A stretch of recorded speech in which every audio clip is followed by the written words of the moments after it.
Nesta videoaula eu quero comentar o texto do professor Perry Anderson chamado Balanço do Neoliberalismo.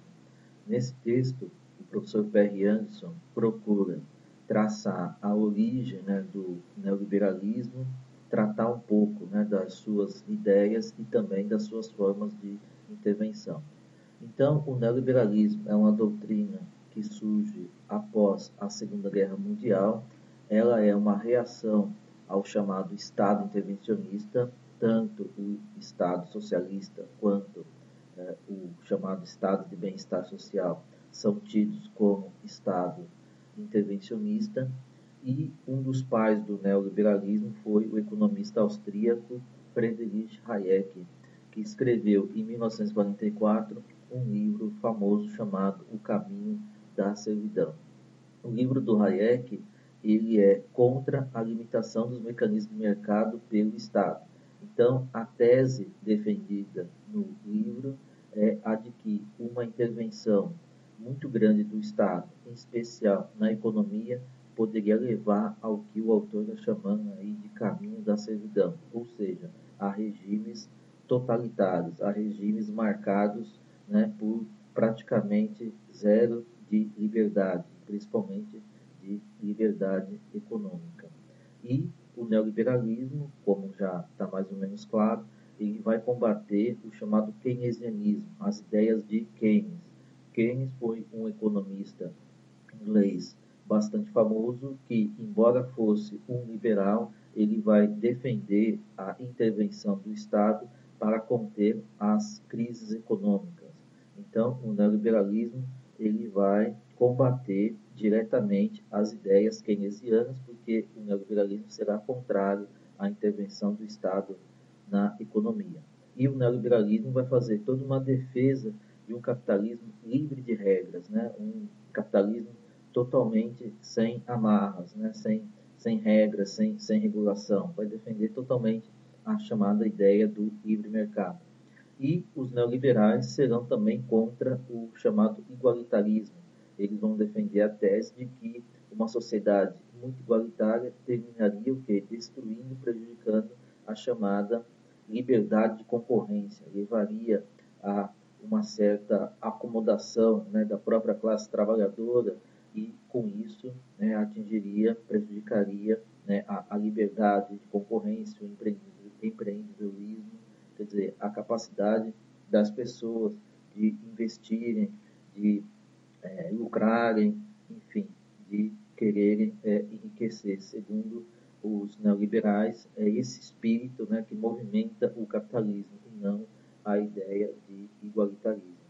Mas o neoliberalismo ele é uma doutrina, como a gente já falou, que surge logo depois da Segunda Guerra Mundial, mas ele vai ganhar um destaque somente a partir dos anos 70 por conta da crise que marca esse período. Segundo a boa parte dos autores, e principalmente dos autores neoliberais, a crise dos anos 70 ela foi principalmente uma crise causada pelo Estado, um Estado muito interventor, um Estado que gastava demais, enfim, termina gerando uma série de complicações para o sistema econômico. Ele termina extraindo muito da economia, sendo um peso muito grande para a economia. Então, isso, segundo os neoliberais, teria levado à crise dos anos 70. Então, além dessa ideia de um Estado interventor, de um Estado gigantesco, segundo os neoliberais, o que estaria na base da crise dos anos 70 seria justamente a organização da classe trabalhadora, que a partir de tal organização faria uma série de reivindicações para o Estado e, a partir do momento que o Estado vai atendendo essas reivindicações da classe trabalhadora, isso vai prejudicando a concorrência, isso vai destruindo as bases da própria acumulação capitalista, quer dizer, o próprio Estado e a própria organização da classe trabalhadora, agora com as suas reivindicações por maiores salários, reivindicações por maiores direitos trabalhistas, isso iria minando, segundo os neoliberais, né, a capacidade do próprio sistema capitalista de acumular riqueza. Né? Então, para os neoliberais, a origem da crise de Estado estava no poder excessivo dos próprios sindicatos, né? Como eu já afirmei, faziam reivindicações ao Estado que destruiriam as bases da acumulação capitalista. Então, os neoliberais eles vão propor algumas saídas, né, para a crise dos anos 70. Em primeiro lugar, essa saída deveria passar por a constituição de um novo modelo de Estado. Um modelo de Estado que não seria um Estado fraco, e sim um Estado forte para romper o poder dos sindicatos. Então, deveria ser um Estado que pudesse, né, se contrapor à organização dos sindicatos, à organização da classe trabalhadora, um Estado que pudesse resistir às reivindicações salariais e por mais direitos trabalhistas da classe trabalhadora, um Estado que pudesse resistir, né, às greves que com certeza aconteceriam por parte da classe trabalhadora. Enfim, deveria ser um Estado forte, né, no sentido de se contrapor aos movimentos sindicais. E deveria ser um Estado mínimo, né, no sentido dos investimentos sociais e em termos de intervenções econômicas. Então, deveria ser um Estado, né, que saísse, né, do campo econômico, que deixasse de intervir na economia e deixasse também de prover, né, direitos sociais, deixasse de investir, né, em direitos sociais, em políticas de seguridade social para a classe trabalhadora. Então, o neoliberalismo vai pensar, né, nessas duas características, né, do Estado. Um Estado forte para desmobilizar a classe trabalhadora, né, e garantir os contratos que são firmados no âmbito, né, do próprio sistema capitalista, e um Estado mínimo no sentido de não intervir na economia e não prover investimentos sociais. O neoliberalismo ele foi adotado, né, numa série de países a partir dos anos 70 e algumas experiências são bastante marcantes, né? E talvez, e com certeza são as experiências mais citadas, nós temos, né, a experiência do governo Margaret Thatcher, né, na Inglaterra e do governo Reagan. Então, o que fizeram os neoliberais? Né? Durante o governo da Margaret Thatcher, adotou-se, né, de fato, uma série, né, de ideias, de propostas de cunho neoliberal, como, por exemplo, a chamada contração da emissão monetária, o aumento da taxa de juros, a redução de impostos sobre os rendimentos altos, né? Quer dizer, até hoje a gente tem essa discussão sobre, né, a redução de impostos para os mais ricos, né, na medida em que se eles fossem liberados, né, de pagar imposto, eles reinvestiriam, né, esse recurso na economia. Enfim, os neoliberais vão defender justamente essa proposta, né, de reduzir os impostos justamente para os mais ricos, na esperança de que eles pudessem reinvestir esses recursos na economia.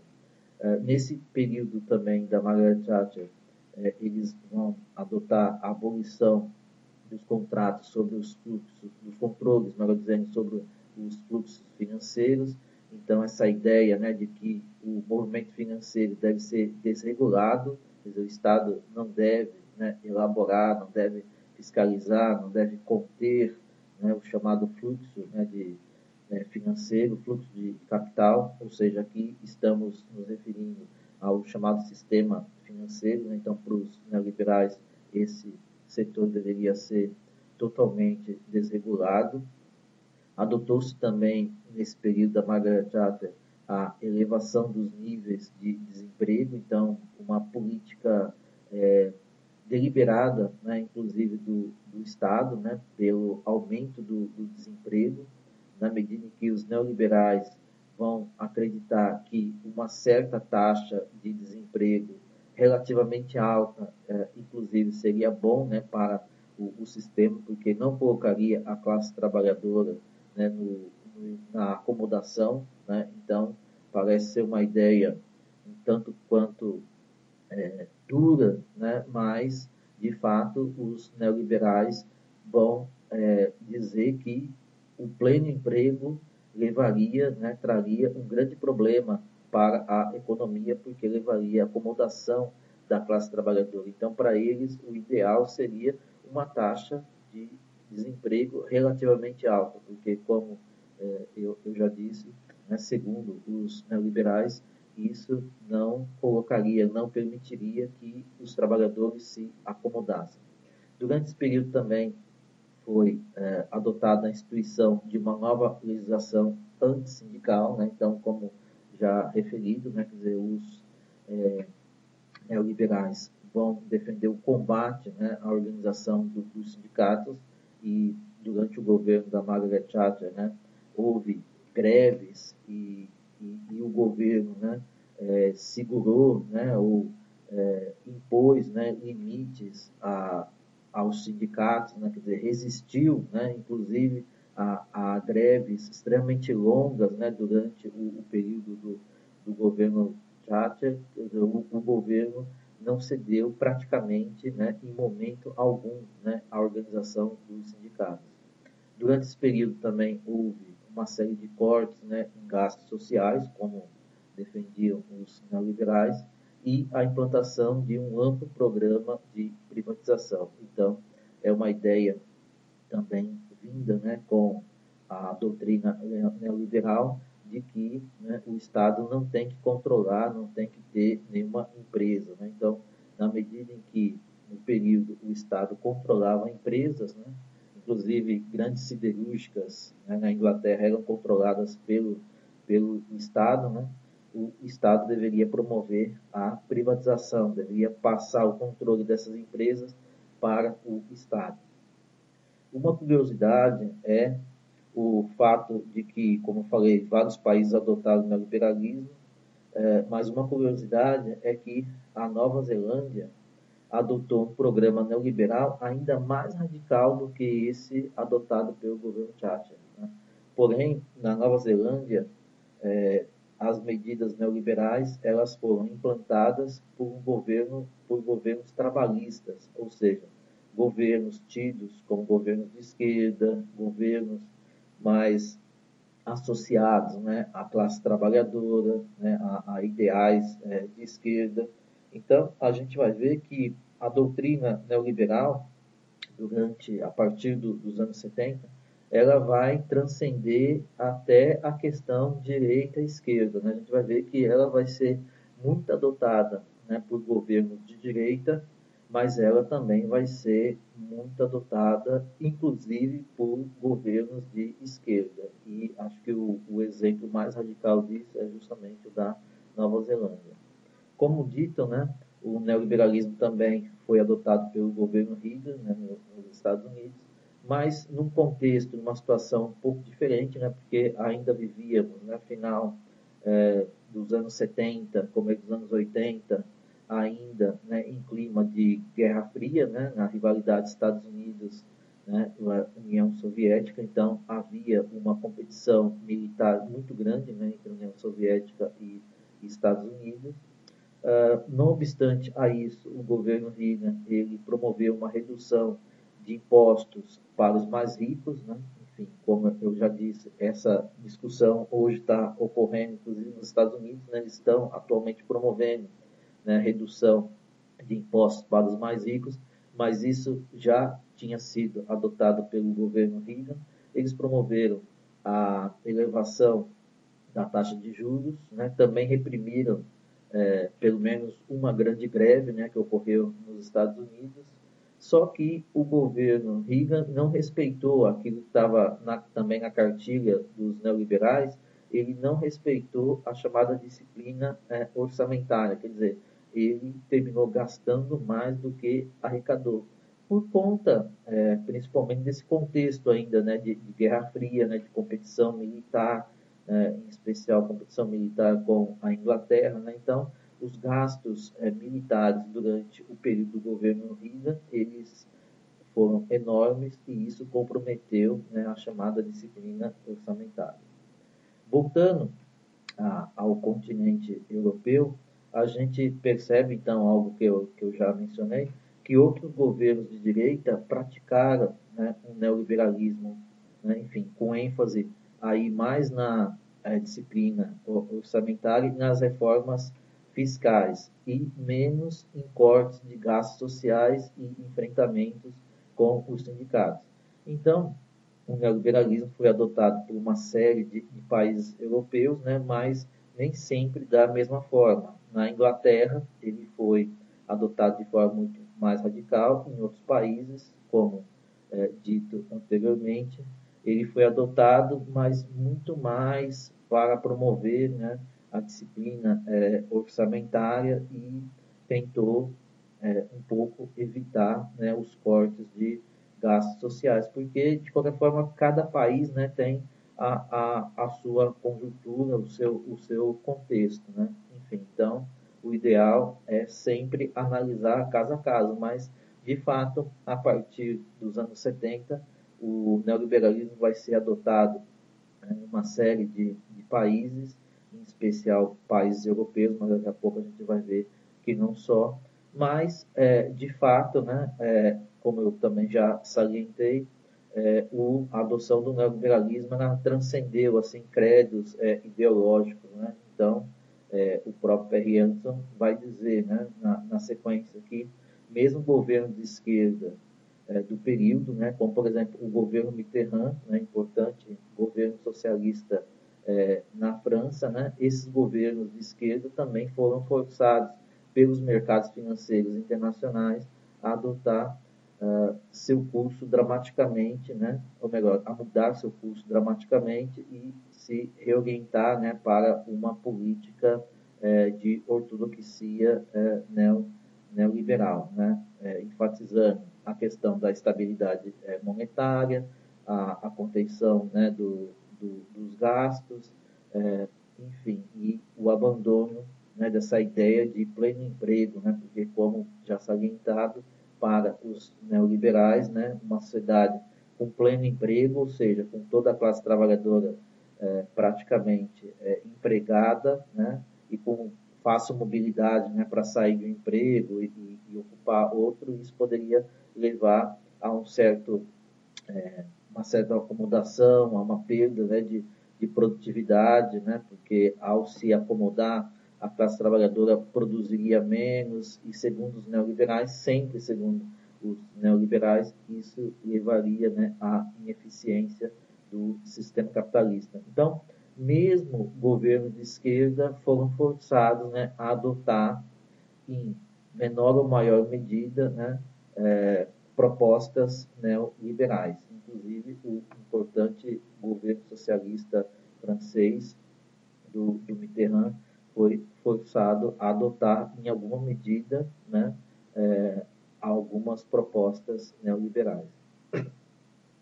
Bom, então, tais experiências revelam, né, a hegemonia do neoliberalismo como ideologia. Então, de fato, a partir dos anos 70, né, o neoliberalismo ele vai se tornar hegemônico. Né? Ele vai ser aquela doutrina, né, mais utilizada. Né? E vai surgir essa ideia de que fora do neoliberalismo não haveria saída, né, para a crise econômica. Então, de fato, vai se tornar, durante esse período pós-anos 70, né, na ideologia hegemônica. Né? E o neoliberalismo vai eleger como um dos seus adversários, talvez como o principal adversário, em especial na Europa, né, a social-democracia, né? Ou seja, o chamado Estado, a social-democracia está ligada ao chamado Estado do bem-estar social, ao welfare state. Né? Então, será a social-democracia por defender um Estado mais interventor, um Estado que gasta muito, né, com seguridade social, ela, a social-democracia, será escolhida como um dos principais adversários do neoliberalismo. Né? Mas, como já salientado, né, mesmo governos social-democratas adotam, né, com poucas exceções, medidas neoliberais. Por quê? Porque, como dito, o neoliberalismo se tornou hegemônico. Então, mesmo o governo social-democratas ou governo trabalhistas, né, vão adotar medidas neoliberais, porque, repito, o neoliberalismo, a partir dos anos 70, ele se torna hegemônico, ele aparece como se fosse a única saída para a crise econômica existente. Agora, a questão é verificar se o neoliberalismo cumpriu ou não suas promessas. Então, o Perry Anderson ele mostra, né, que em relação à inflação, né, que era alta no período, o neoliberalismo obteve êxito, né, no controle da inflação. O aumento da taxa de lucro, né, quer dizer, um resultado do enfraquecimento dos sindicatos e da queda dos salários, né, quer dizer, o neoliberalismo ele vai proporcionar o aumento da taxa de lucro. Vai proporcionar o aumento da taxa de desemprego, né, pelo viés neoliberal. Isso era assim algo que deveria, né, ser atingido, né, quer dizer, eles vão defender de fato, né, uma sociedade com uma certa taxa, né, de desemprego para não levar à acomodação da classe trabalhadora, né? Então isso está na doutrina neoliberal, é uma das propostas e aí é inegável, né, que com a adoção do neoliberalismo, o desemprego aumentou bastante, inclusive na Europa, e eles também conseguiram, né, ou levaram, né, as sociedades a terem um aumento na chamada desigualdade social. Então, como já dito, né, os neoliberais eles não acreditavam e eles não achavam razoável, né, uma sociedade igualitária. Eles queriam uma sociedade desigual, né, porque segundo eles é justamente na desigualdade, né, de cada indivíduo que cada um busca o seu interesse, né, e termina gerando o melhor para toda a sociedade. Então, pode parecer um tanto quanto estranho, né, alguma doutrina, né, defender a desigualdade e não a igualdade, mas o fato é que o neoliberalismo não pregava, né, a igualdade. Ele achava que uma sociedade que buscasse a igualdade poderia se transformar, né, e para eles se transformariam com quase certeza, né, numa sociedade totalitária, uma sociedade sem liberdade. Então, eles queriam uma sociedade desigual e uma sociedade na qual, sendo desigual, cada um buscasse o seu interesse, né, e gerasse o melhor para a própria sociedade. Agora, do outro lado, né, segundo o Perry Anderson, a taxa de crescimento econômico permaneceu baixa nos países da OCDE, ou seja, nos países tidos como países capitalistas desenvolvidos. Né? Então, se o neoliberalismo conseguiu, né, aumentar a taxa de lucro, ele não conseguiu, né, na prática, promover um crescimento econômico. Aí o Perry Anderson explica, né, esse paradoxo. Né? Pô, teve aumento na taxa de lucro, mas não teve aumento do crescimento econômico. Né? Então, o que aconteceu? Então, o Perry Anderson diz que a chamada taxa de acumulação, né, que é a taxa efetiva de inversão em um parque de equipamento produtivo, ele caiu.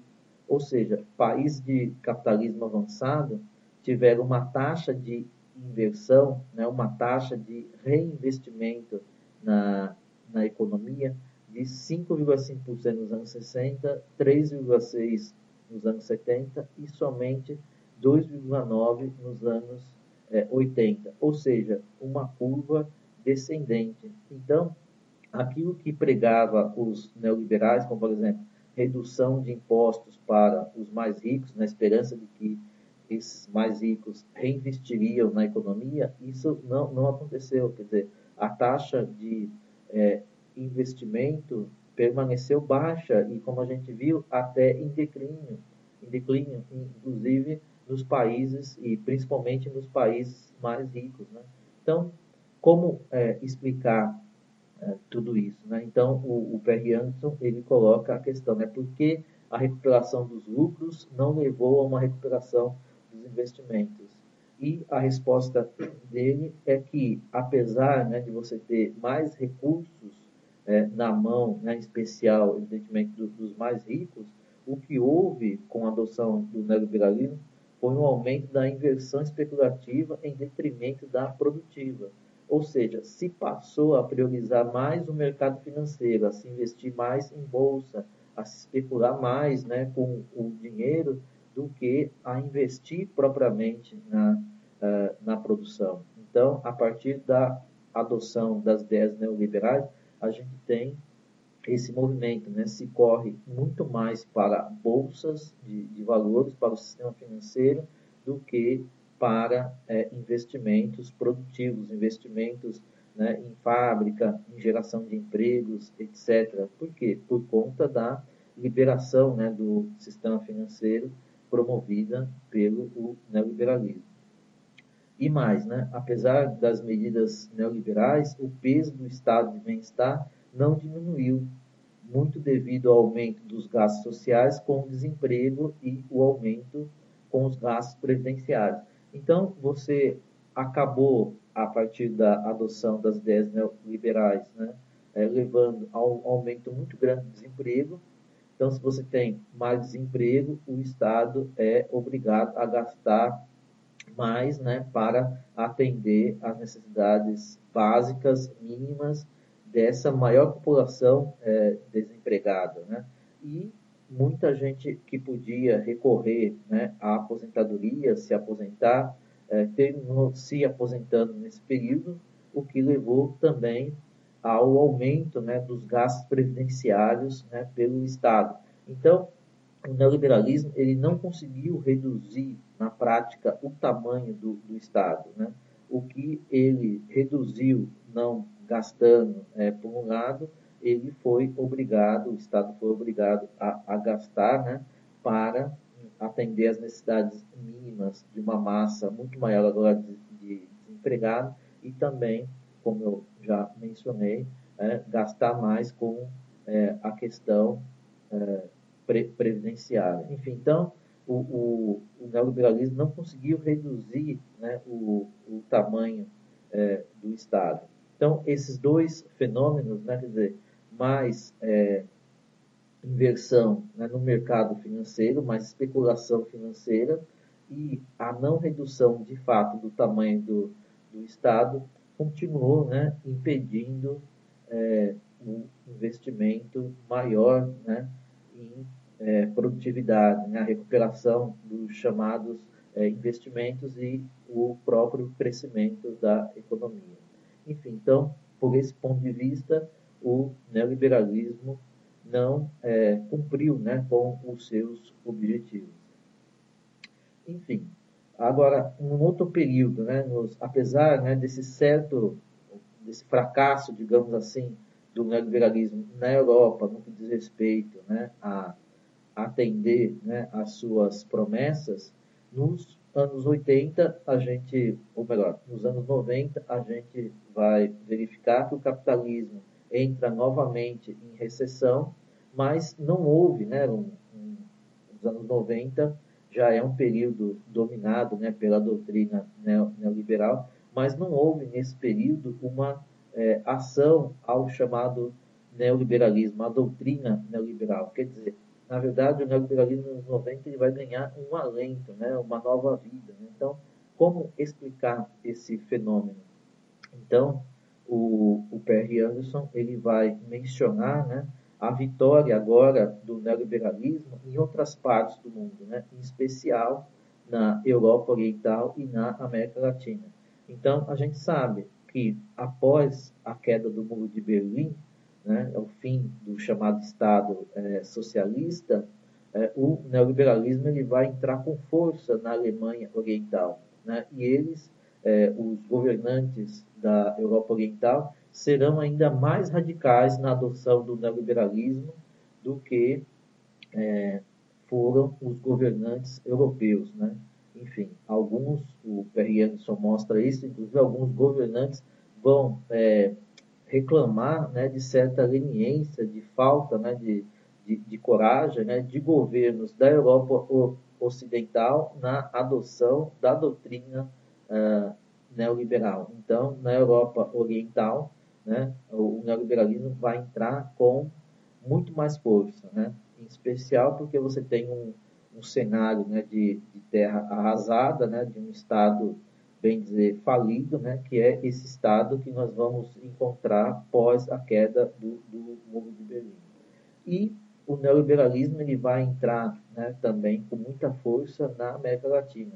É até interessante que é tido como o primeiro, né, a primeira experiência neoliberal, segundo o Perry Anderson, é o Chile. Então, o Chile do Pinochet, ainda nos anos 70 e antes da adoção, né, do neoliberalismo pela Margaret Thatcher na Inglaterra, o Pinochet vai adotar, né, as ideias neoliberais no Chile durante a ditadura militar. Só que é um neoliberalismo, né, não de inspiração hayekiana, é mais de inspiração, né, da escola de Chicago, do Milton Friedman, enfim. Mas passou para a história, né, o Chile como o precursor, né, aquele país que primeiro adota as ideias neoliberais. Depois tivemos uma experiência também precursora, né, de adoção de ideias neoliberais na Bolívia. Tivemos experiência já de adoção de ideias neoliberais no México. E nos anos 90, você vai ter na América Latina, né, a adoção, o surgimento de uma série de governos que vão, de fato, adotar ideias, né, neoliberais.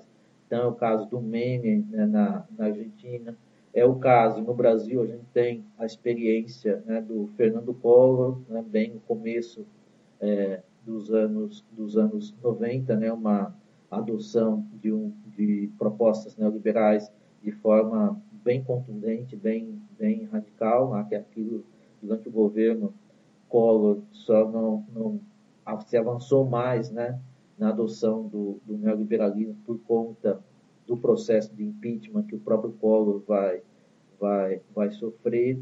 No México, você vai ter novas experiências na adoção de ideias neoliberais.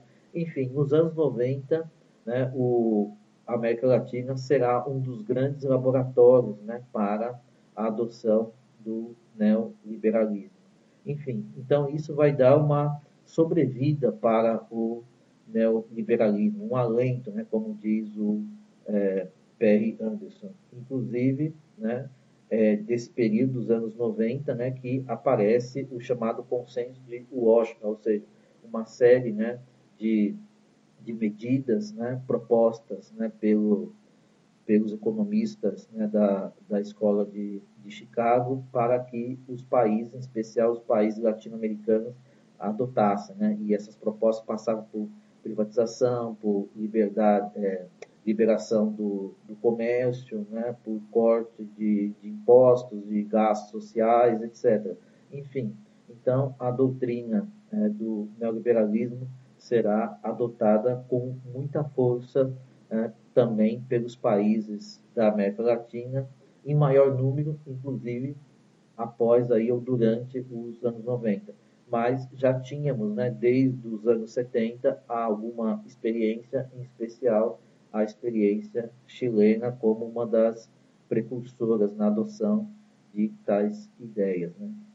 Então, o que a gente pode falar, né, para tentar amarrar um pouco esse texto do Perry Anderson, né, e que a gente pode falar a respeito aí do neoliberalismo nos dias mais atuais e também, né, amarrando um pouco, como eu já disse, com tudo que foi dito até agora.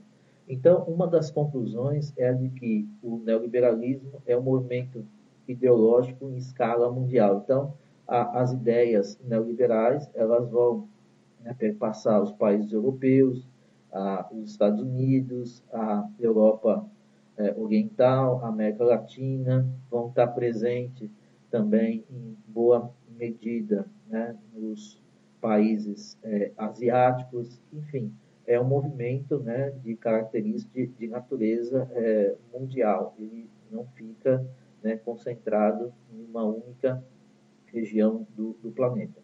Agora, nos países avançados, segundo o Perry Anderson, ele pode falar mais, né, da experiência dos países avançados.